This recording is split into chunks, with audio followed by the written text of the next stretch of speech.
Well, hello. Hello, my friends. It is Tuesday, and that means it is time for Heirloom Afternoon. How are you doing today? It is a cold, sort of blustery, overcast, rainy day here in beautiful historic downtown Paducah, Kentucky. My friends, I hope you have had a wonderful time during your holiday celebrations, your Thanksgiving, your Black Friday, your Small Business Saturday, and of course, all those things in between. I am Cheryl Whited, and you can call me Muppin. We come here every Tuesday at 12 noon Central Time. Today, we are going to talk about a couple of different things, but I wanted to do a small reprise, or a small reprise, if you will, of our uh the puff quilts. Okay, so a couple of weeks ago, we talked about making puff quilts, and I went away and decided to make a puff quilt of my own. Look at that delicious biscuit of a quilt. This is super, super cute. I did actually make the quilt top and am working on it presently. Here is how these came together. These were all done with 5-inch pre-cuts, and of course the use of our uh, skeleton key pleater in the 3/4 inch size. So if you have not yet gone back to watch that episode of the Heirloom Afternoon, I suggest you do so. Marian's here. Hello. Hopefully you can hear me. If you can, give me a little thumbs up, a little comment that I am being heard, because I can't hear myself in here. So anyway, so the biscuit quilts is I'm working on it right now, and I have like I just stuck some pins in this one because they would make a really cute little pincushion insert. So, if you didn't want to make a biscuit quilt, you could just gently tuck this into a teacup or something like that, and then you would have this little top here with which you could turn that into a pincushion. So there is polyfill stuffing in this little guy, and these were made with the this one was done with the brand new Tula Pink Moon Garden. So I am really digging how some of those big prints look as little biscuits, but this one is a kind of a smaller print. It gives kind of a strange reflection in the camera, so I think it's actually pretty cool. So yay. Thank you for letting me know, Marion. I'm always frustrated whenever the technology doesn't work with me. And so today we're going to talk about all kinds of fun stuff, but I wanted to just let you know that the biscuit quilt is in process. Also, this is the last week for this quilt, and next week we will have another heirloom quilt hanging. Very excited about all of that. So, okay, so if you get a chance, go back, watch the biscuit quilt episode, or puff quilts, I think they were called. Puff quilts, biscuit quilts. I have very much been calling them biscuits, and maybe it's because I'm just very hungry. So, and I've got like this really dramatic eye makeup on today, so I hope you enjoy. Okay, so today we're going to be talking about doilies, lace, all kinds of fun, good stuff. We've got our camera here. ready to go, but I just wanted to show you really quickly. Like I have boxes and boxes and boxes of doilies and lace.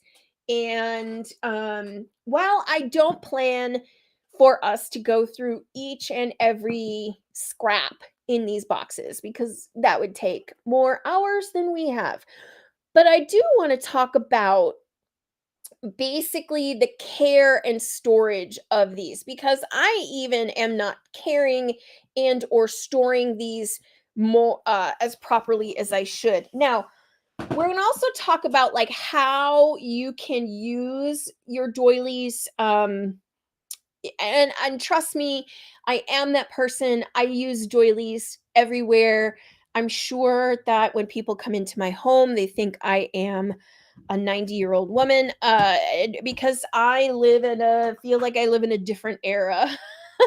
So, I have lots of doilies around. So, all right, we're going to pull this bad boy up. Let's get rid of some of these videos. All right, so here we go. Here is one of the boxes, and I'm just gonna move my microphone gently. I know you all hear that. Okay, so this is like basically how one of these boxes get started, right? Is my friends, my family, they all know that I'm collecting doilies. And so what they do is they grab them up from wherever they are and they bring them to me and then they go into a box like this. And typically I don't even have time to wash them, although I should. So that's going to be my first thing, excuse me, to tell you is that you should wash them. I'm going to talk a little bit quickly about this is what they call a little hand towel. Okay. So they came usually in sets. They were usually had the this picked out edging already done. And they were sold like this. And then you would embroider something very lovely here on the front, and typically, these would have been folded like this, and then they would have been offered in the restroom so that you would have your little thing and you would wash your hands, and then you would just, dab your hands on the little towel. And that was basically how these were sold. So they came in colors, pastel colors usually. I do have several sets of these that are in their colors, but this one is plain and ready to be embroidered. But one of the things I want to show you and talk to you about is the fact that this has been in storage so long that it has these creases in it. And you can also feel this material, and it feels like there's sizing in it. Now, typically when you are talking about your vintage fabrics and your home fabrics, okay? So at home, you buy fabrics from wherever you buy them from, and you can just feel that there's sizing or stiffeners in the fabric. And you know that the moment you wash that fabric, it's going to be a much looser, softer weave. And that is true about most vintage linens that you will buy, that you will either get from an antique store or an estate sale or something. The thing about these is that they have been starched basically to within an inch of their life. And they're trying to make this product look as best presentable as possible to you. So they really heavily starch these. And then when they sit in your box or your container, right, and they continue to get smushed down, that starch picks up all of these heavy creases. And the other thing is that starches today and starches back then have a different consistency. And I will tell you that old starch is particularly yummy to to little bugs and creatures. So you want to keep your linens in a sealed container that little bugs and creatures cannot get into. Okay, so that's going to be your first storage issue is if you don't you put them in a sealed container, you're going to get that issue. The other problem is if you do launder or take care of these in some way and you don't get them fully dry and then you put them here inside this container, you're going to get mold, you're going to get some black spots, you're going to get some ickiness. Now, I do have some things that are just particularly lovely. I don't know. Oh, this is just schmutz from another thing. But here you have a little Swiss craft. Oh, you can't see that, can you? Oh, let's get that. Okay. Swiss craft made in Switzerland. It's a little tiny Peter Pan collar, which I just love. And I'll tell you, like, I want to put this on right now. It's very tiny. It is not for me. It is for probably for a small child. But these collars were very popular to keep the collars of your clothing clean so that you didn't have to launder your clothing as much. You just needed to launder the collars more often. So I've got all kinds of little things in here. Here's another collar piece. Um, this one has someone's name on it. Again, this would just be one piece of a collar. I don't know if I have both pieces. Anyway, this is kind of a random box, and you'll see that I have some nice doilies in here. I have some hankies. I have some damask napkins that have kind of stains on them. These are perfect candidates to be dyed, which I did on an episode of Quilting Arts TV. And then, just random pieces of rather nice lace. I don't collect all pieces of lace that I come across, just some. Oh, here's another pretty, pretty, pretty little collar. Just to hold that one up. It's not a bib, it's a collar. You would wear it. It can be for a child or an adult. And then we've got little strange items like this little folded thing. I think either this might have been a doll pillow or could be like what they call a little hanky safe. Here's a dresser scarf, or a dresser doily. So I've got lots of different things in here. Some other kinds of lace that we don't normally see. So, lace weavings. This is a woven lace. We've got even some things that had something attached to it at one point.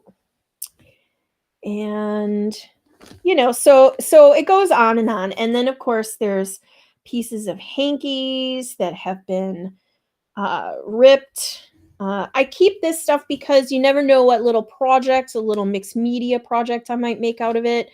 And then, people send me all kinds of stuff, right? And so this looks like a curtain. It's just like a curtain piece. So again, that would be really cute, like a curtain piece. Here's a tea towel with an A on it. I just look at these things, right? Like scraps from Erin's first communion dress. I don't know who Erin is.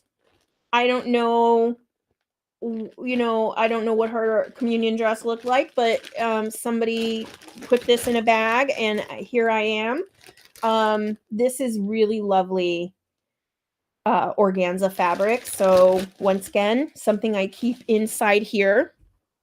There's the little pillow again. Here is this is a little bonnet, little hat. Seen better days, probably been used on a dolly after it was used on a person, but it's just very loosely sewn together. Looks like it was made out of an old doily. So that's something really super cute. All right. So then you have some things that I know are very old. And this is one of those things. This is a piece of Irish crocheted lace. You know what? Let me pull up the bigger view. There you go. Okay. So this, my friends, is a piece of crocheted Irish lace. As you can see here, you've got these. This would have probably been crocheted with a single thread. And this is the kind of lace that I do collect. This had a very tiny little snap here. So you can barely see it, but it's a little snap there and the end receiver. And so this was worn as a cuff. And it would have been probably something that stuck out of your sleeve. So you would have had this very daintily. I don't want to rip the small snap here. Let's get that back open. It's all fun and games until I don't want to tear it. There we go. Okay, so this would have been something that would have stuck out of your sleeve. Again, it would have given you the illusion that you're wearing something long underneath there. And again, it was another way to protect your sleeves, your cuffs from dirt and grime because it would get on this part before it would get on the other part. But look at how dainty and beautiful that is. So that is the kind of stuff that, I come across in here. Now I've got lots of plain hankies and some pretty wrinkly, uh, uh, pretty wrinkled up doilies in here. So again, this is the kind of thing you don't want your doilies to look like in your container. This is something that we can flatten out. There's also very crazy stuff in here. There's like cigarette box papers, or this would have been from the war in France. This looks French. So that's Roosevelt. I do know that. That looks like it's supposed to be Churchill, I think. I don't know. So lots of interesting little tidbits. And like these boxes of mine, yeah, I have stuff kind of just jammed in here. Which again, I do not recommend to you. All right. So we've got also like looks like a little tutu, some kind of little doll tutu. You know, it's just I collect the stuff and then they go in these bags. Oh, this is a lovely item. Okay, so you're gonna enjoy this. This is um hot rolls make the butterfly. Can you see that? Isn't that adorable? It is a butterfly. It's a hot roll pad. And so I'm going to take this away and you can see this then I actually flipped this over so it was in the dark mode so that you can see it. But this is what's called a butter or a roll liner, a biscuit liner. So as you can see, it's fairly big. It's got some turn like these pointy edges. And so what you would do is you would put this in your roll container and you would usually do it upside down. And then you would put these over like this. And then that would keep your rolls nice and warm while the rest, the meal is being eaten. And so this here is done in filet crochet. And it says hot rolls make the butterfly. That is hilarious. I just love stuff like this. This just, I mean, again, I feel like I'm rediscovering it for the first time. But again, I would more carefully take care of this item because and it would be in touch with food.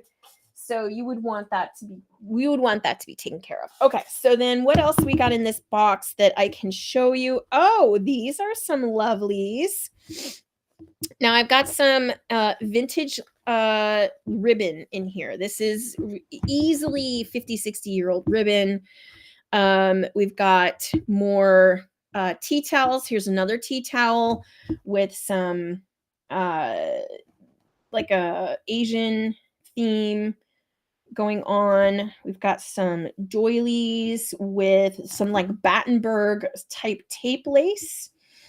And I have like several of these doilies that are these triads. They're in 3 pieces. More woven lace. You can weave lace. Sometimes those were done as chair backers. Okay, so here's like a perfect kind of doily that's just like crumpled up, jammed up in the bottom of this box. We'll talk about it in a second. And then we have also this one here with this incredible ruffle on it. It's got a heck of a ruffle. So we're going to talk about that too. These two, my friends, these are from my family, and we're going to talk about this in a second. Okay, so what else is in the bottom here? Nothing that I see that we really, really need to talk about. Okay. All right, let's move these doilies out of the way. Now, as you can see, this is pretty special. And I know it's hard to read this writing here, but let me read it to you. It says flax spun in 1820 from flax grown here. A. Anna Sinclair hem-stitched and embroidered this cloth from that linen. So my in-laws had these this Sinclair family as part of them. And so can we just talk about this embroidered cloth, because this is pretty stunning. Take a look at that. It's got a few stains, nothing that can't be. It is starched within an inch of its life. It is like practically like paper. It's so stiff. But look at these beautiful rendered flowers, and they are perfect on both sides. Like I can't even get this nice, but it is perfect on both sides. So Miss Sinclair wove or did those, and someone in my family thought well to mark this. And yeah, so someone had made the linen, and she hem stitched and embroidered this cloth. So it's amazing to me to have something like this, and I just keep it at the bottom of the box, which is terrible. So I need to do something nicer and better with this. And then a few weeks ago, we talked about these quilt blocks that I got in bulk from eBay. And this one, however, is done by my great aunt Beck. And my great aunt Beck, she did these, as we talked about in that episode. These areas here were pre-colored, and so they were sold to you ready to embroider. And I still believe that her embroidery is so pretty and so perfect. But these ones I will always keep together like this, because they were embroidered by my great aunt Beck. So we do have this family piece of linen, and of course these lovely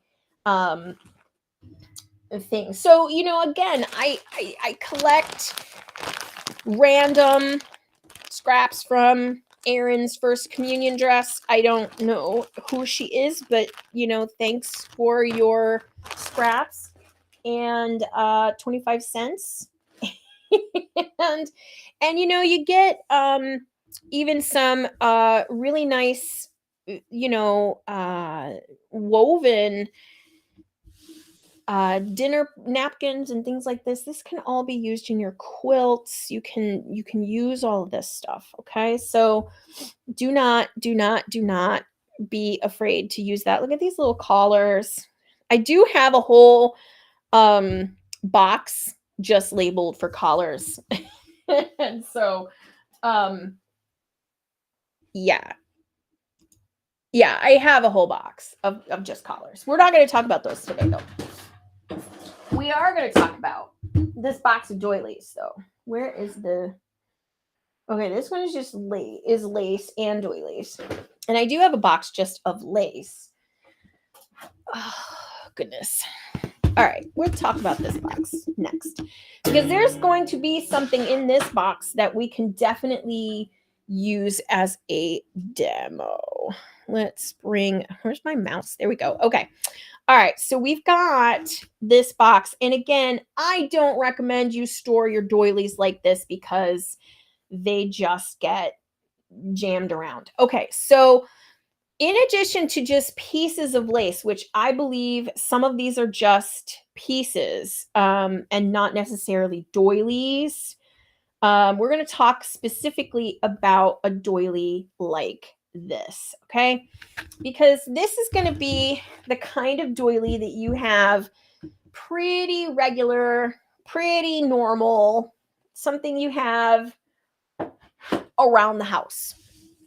And it probably was blocked at some point. That's what we call, and you do this to quilts too, but you do this specifically to doilies and things like that. Like after you crochet them, after you make them, they need to be blocked. And how you do that is you get this you can wash it first. That's one way of doing that.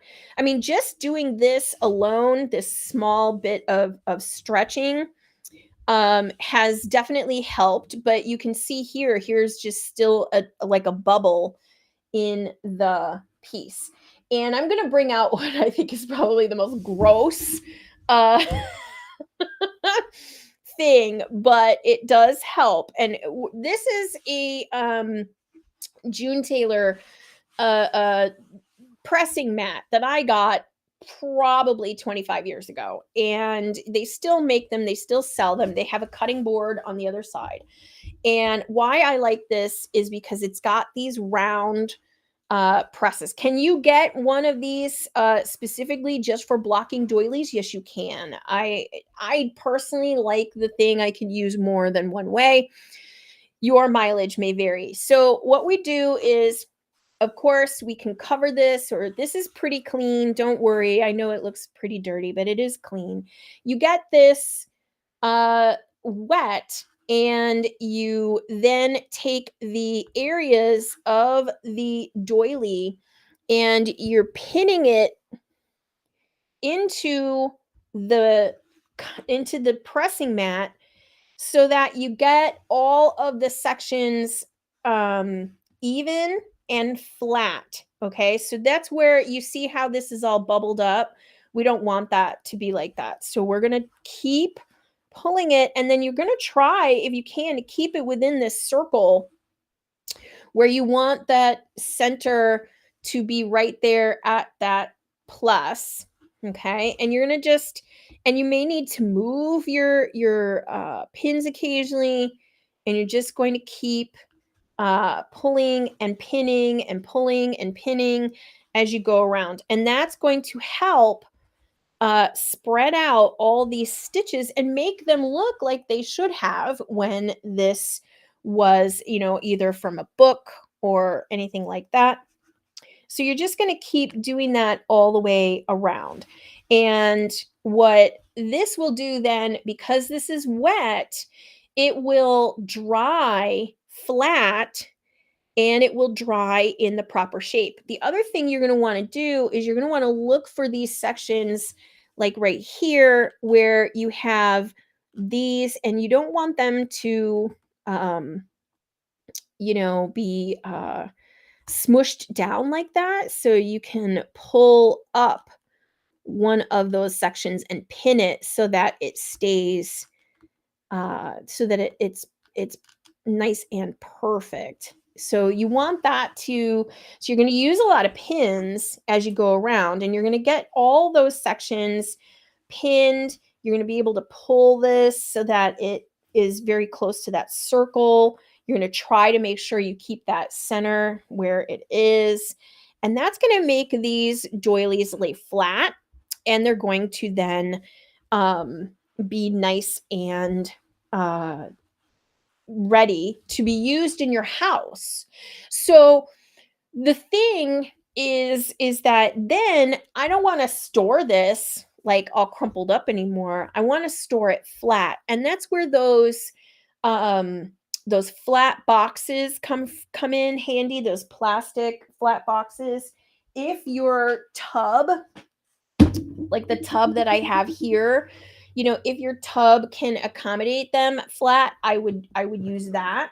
Um, that is how you can keep these from looking so bleh, right? Because here's an example where you have, I mean, it's a pretty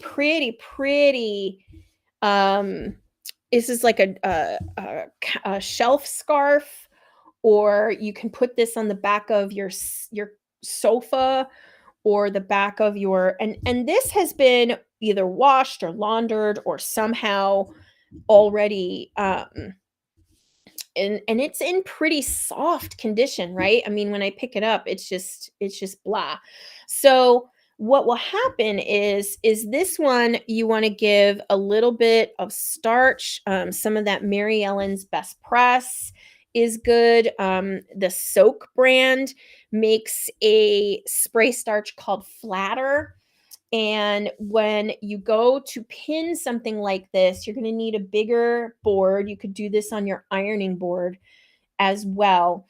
And that will end up giving this the proper shape that it should have. Um, and it will make it so that it can be displayed properly. It will lay on the counter or the shelf or wherever you're going to put it properly. It's a pretty um doily. It's just, man, it's like so and because it's got these big areas of open space, that's why it feels so floppy. But you can get this pinned really well and make each of these even, make each of these perfectly round or pointed the way they're supposed to be, make each of these sort of feathers to look like they're supposed to. So I don't want you to get discouraged. There are some other ways also to use these. There are dozens and dozens of groups on Facebook that talk about how to use vintage linens in your quilts, in your various other things that you have around your house. And so I will say this is another one. I don't know where I got these. It's just they go into the box and then they come back out. So here's another one, and this is a huge doily. It's enormous. Got lots of open space. You can see that. And it definitely needs to be blocked. It's huge. It's really pretty. It's got some stains on it, which means somebody loved it and somebody had it on their um either on their coffee table, their dining table or whatever. But these stains, again, we can use the antique the recipe to see if this will whiten up, and it looks to me like they tried to wash it, and that's why. There's a couple places here that will need a repair, which is a really easy and quick thing to do. Like right here, we would need to reattach this section, a couple of stitches, and it's done. But this, I mean, it's just incredible. It's huge. It's easily over 24 inches wide.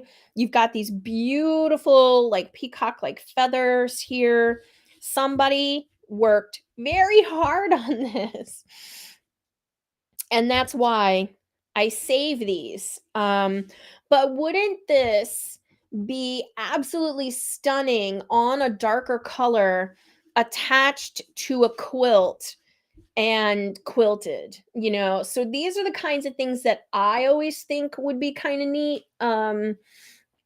Why I continue to collect and store this stuff. You know, because I'm crazy like that.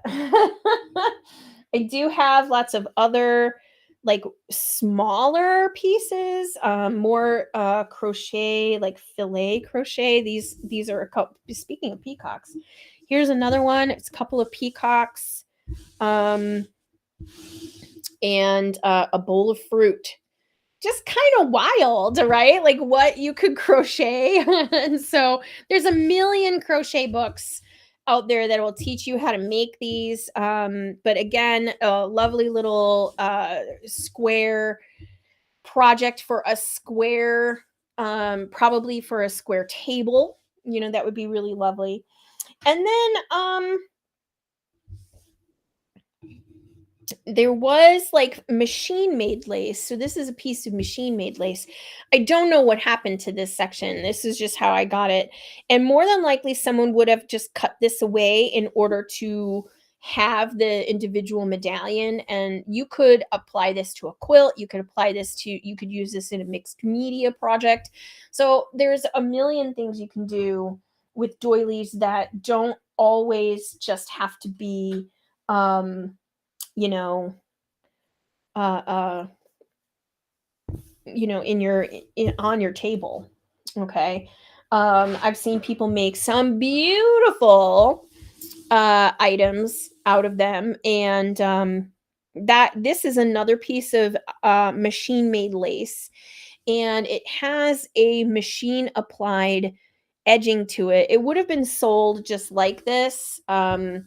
These types of laces are really popular in towns like Nottingham, England, and where they had a lot of machine made lace, where they developed machine made lace, and so I do have a fair amount of that.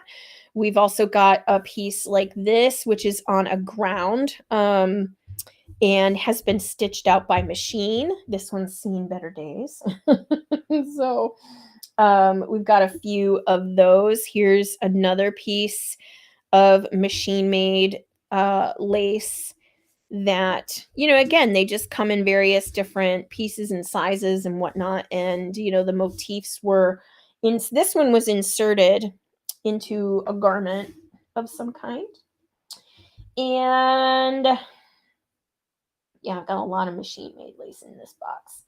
Yeah, and then you have just like these, like a little sad thing like this. It just looks like a piece of coral that just popped out of the sea, but it is a beautiful doily once I get it like flattened out and put, to right.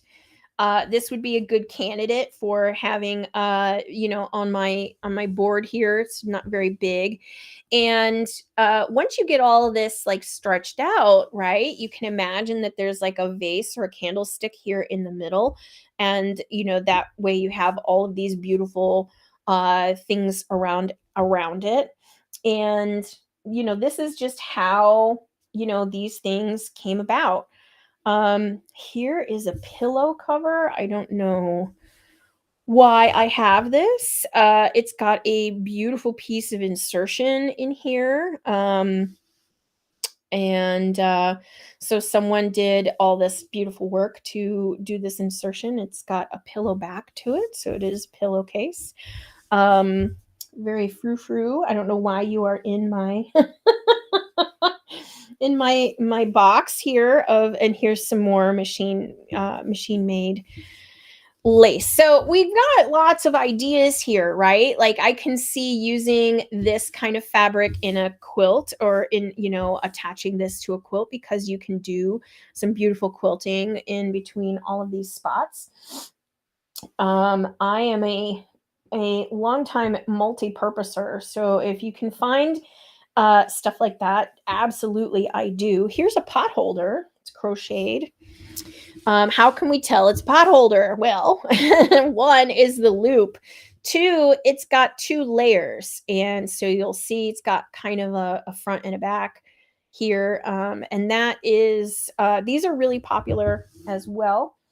I will say, one of the things I am looking forward to doing to and for my window display here at the shop is to take pieces of doilies. This is funny. This one's got little shamrocks. Look at that. Right? So that would be cute to use for St. Patrick's Day. Okay. Is to take doilies like this one. Okay. And find a bunch that are in various different sizes and get them pinned here and starched. I would actually, if I were going to do this project, which I'm about to tell you about, I would probably even use a fabric stiffener, like a product called Terrial Magic, Terrial, Terrial Magic. So what you would do is you would spray the Terrial Magic onto the doily, do your stretching here, and get this flattened out the way you want it.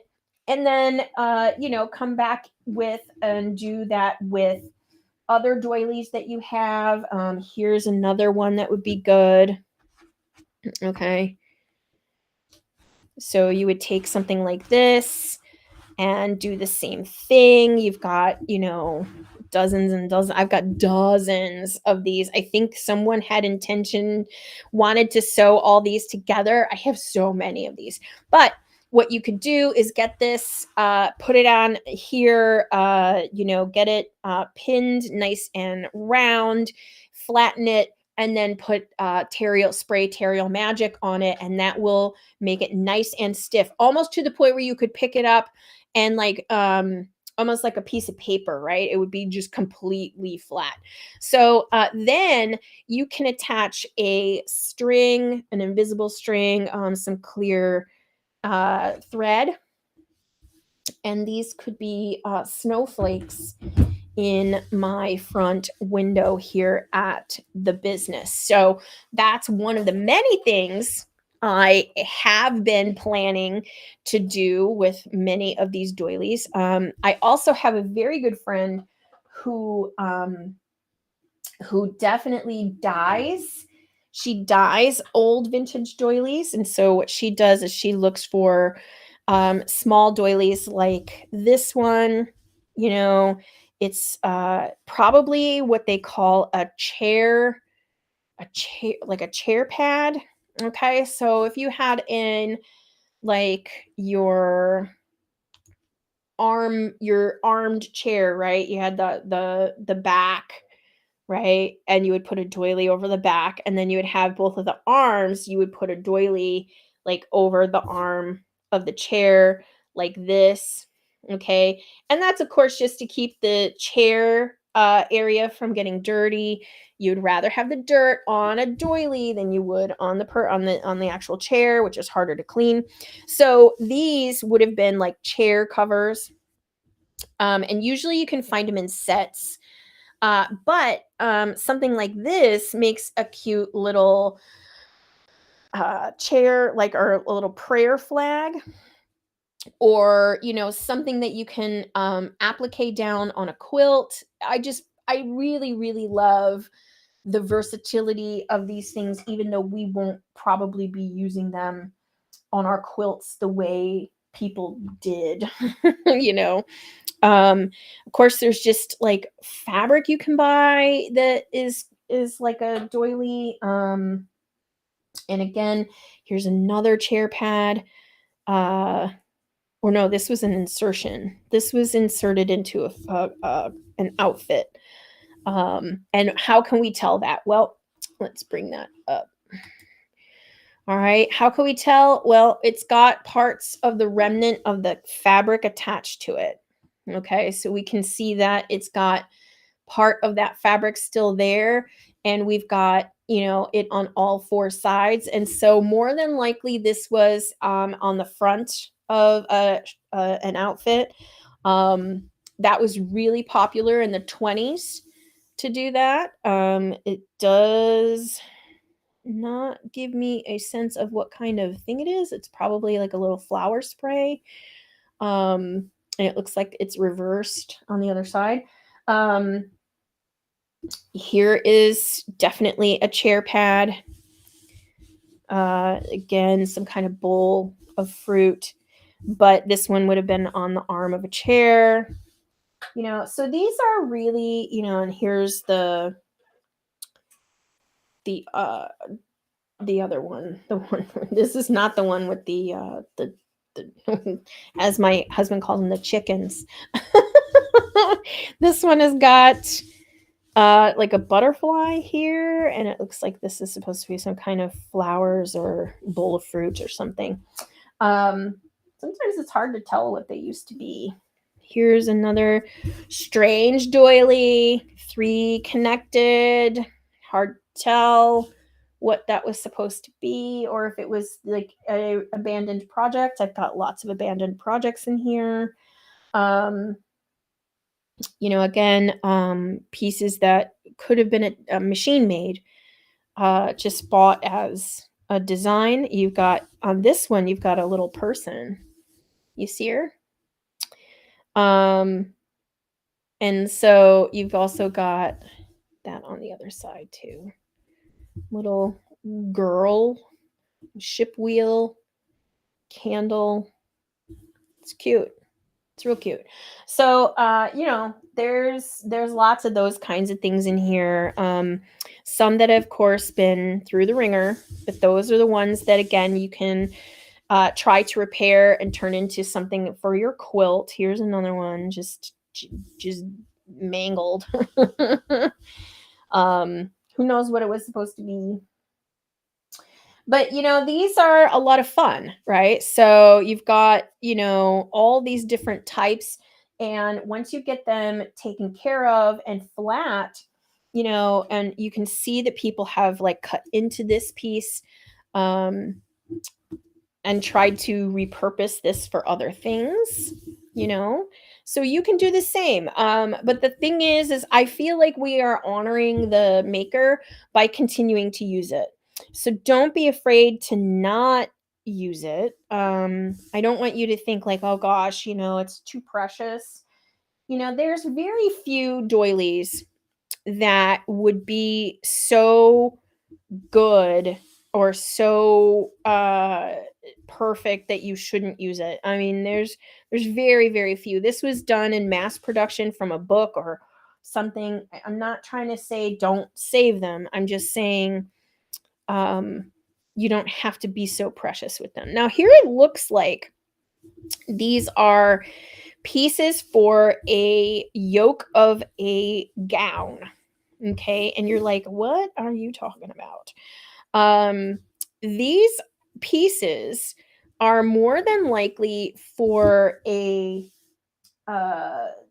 like a dress or an undershirt. That was really popular to do, was to do this as an undershirt. Man, do I have a lot of these. Here's a doily that's strangely shaped. It always looks like it's missing one, right? Like there should have been one right there. Yeah. So, but again, what I would do is I would go through here, look for all my that one's in rough shape. Look for all of the ones that, needed to be fixed or rescued. Oh, we've seen that one already. Are we already doing the repeats?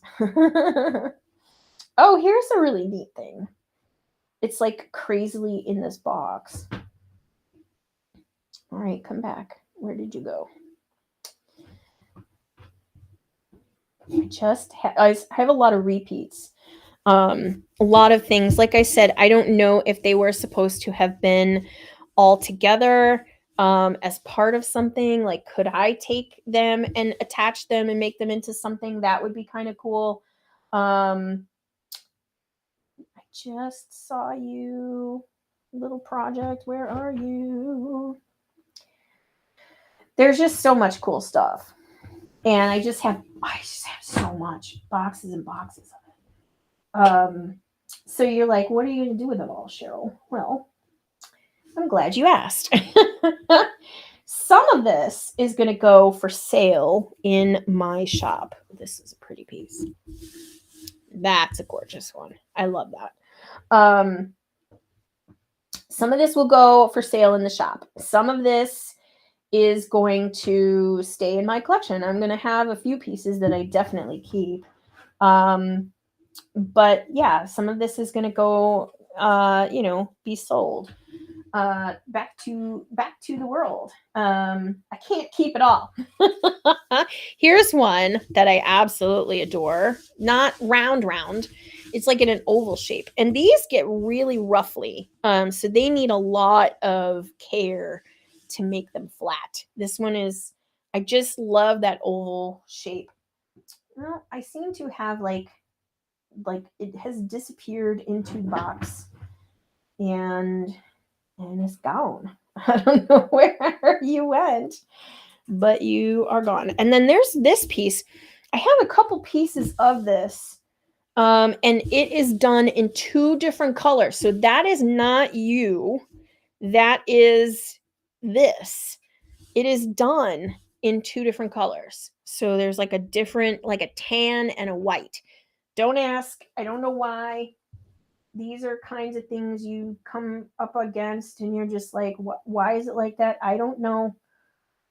It's just, it is. It's just like that.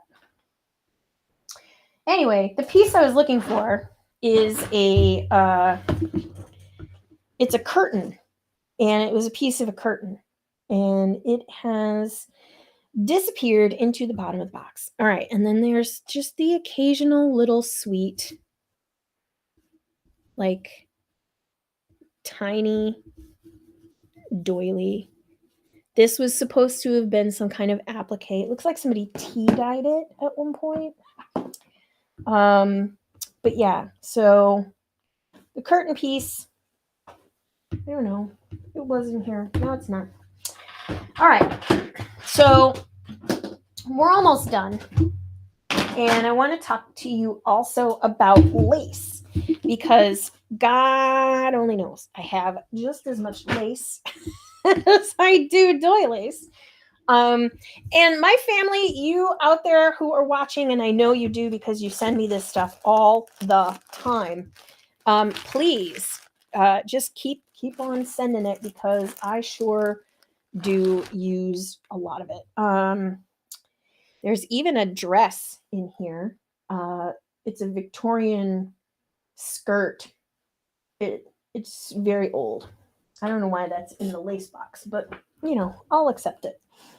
Lots of individual pieces of lace like this, and we're going to talk about that in a second. Okay, so this is how this usually comes to me, right? In giant sections like this, and just globs, right? Like here you go. Here's a piece of lace. You want it? Yes. Like these. Okay, so when you get bits of lace like this and you're like, I don't know how much is here and we don't know what it was for, a lot of times you can see if it's been cut apart or if it's been like this is roundish, so we can't really tell, like, was this supposed to be a collar? Was it supposed to be like fabric in the middle? Sometimes they were intended to be doilies. It's hard to tell on certain ones of these because, this is not a full piece here at the end, and it really does not match up with this here. So we can tell probably wasn't made for that. Um, and it's in decent shape. It's got problems. Here's another one. It looks like someone was just making as much as they could and then stopped. And this is one of those, like, we do have a corner. Okay. So was this for an edge of a tablecloth or something like that? Probably. This is where they stopped. The edge is still there. So that's really neat. And then we have, just these other pieces, which here's one that's completely attached to itself. And you could go through the whole piece and try to find the beginning and the end, which is right here. I believe that the way it's all one piece and it's pretty straight across, I believe this was the edge for a pillowcase. So you can occasionally find these and then reattach them to pillows. Here's another piece that would be good on the edge of a pillowcase. We've got lots of machine made lace. This is just the handmade stuff I'm really wanting to talk about. Here's another piece that's just so incredibly like drippy. I love these drippy pieces. Look at this. Ugh, so good. So yummy. Big giant triangles here. This would be really, really lovely as a on a shirt, right? So if you had this like, you know, around the collar of a shirt, that would be really neat. So, and again, it could have been, right? It's got lots of staining on it, so it could have been used for that. Again, we are not the first caretaker of this, so it's kind of like we got to interpret what's going on here. Um, it's hard to say what some of these pieces of lace used to be, but when you do find them connected like this and it's kind of like a fairly big enough piece, that's probably a pillowcase edging, which I do find a lot. And then here is just the tiniest of laces. This is just little tiny scraps and pieces um, that someone has cut out from various other things. Look at this tiny ball fringe. I mean, there's not very much of it. Here's this super amazing lace. And then you've got some beautiful tatting. Oh, look at this tiny, tiny tatting, right? Look at this beautiful tiny tatting. And again, we don't know what some of this was for. And these pieces are just here. Looks like the former lace hanky kind of thing, and that's just all that's left of it. Here's some netting that could be reused on a hat or something like that. It's really pretty. So, again, we have these little doodads in here. Somebody put a sticker in here. Bountiful, Utah. I don't know if that's what I don't think that's where this came from. And then these are old pieces. These are definitely vintage. Just look at that. Just that piece of machine made lace. Right? So these need to be cleaned so that they can be reused. We've got a piece of black lace in here. It's hard to find black lace. We've got this piece here, again, machine made, and it has, it's attached to this. Yeah, this was like a hanky or something. Somebody cut a big chunk out of it. So anyway, when you find your little stash of treasures of things like this, definitely hang on to them. Keep them someplace safe. Uh, don't do as I do and just keep them jammed in a bag, right? Like get them out. The longer pieces you can wrap around like a cardboard tube, or you can get a piece of acid-free paper, wrap it around the cardboard tube, and then wrap this around there. That way you can keep it all together. If you have little pieces of doilies like this, definitely just hang on to them because you just never know what little project may call out for a little tiny scrap. And so this little scrap bag we keep for that.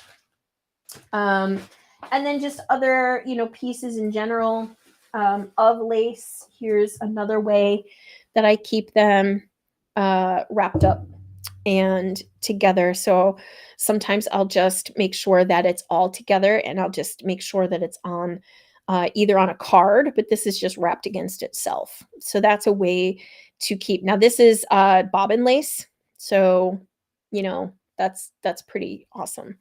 And so I want you to get those pieces of lace out, get your doilies out, get those things out and use them. The people who made these all these years ago would be thrilled to know that they're still being used today. And if there is a way for you to have it in your home and utilize it, I suggest that you do that. Some of these beautiful doilies, they just cry out for even just being on display in your house. So if you have the inclination to get them out, clean them, and have them around your home and live with them, I think that the maker would be very proud. So, my friends, I hope to see all of you in December. We'll have a new quilt, we'll have more new topics, and I hope to see you next Tuesday. So, take care of yourselves, and I'll see you on the other side. Bye.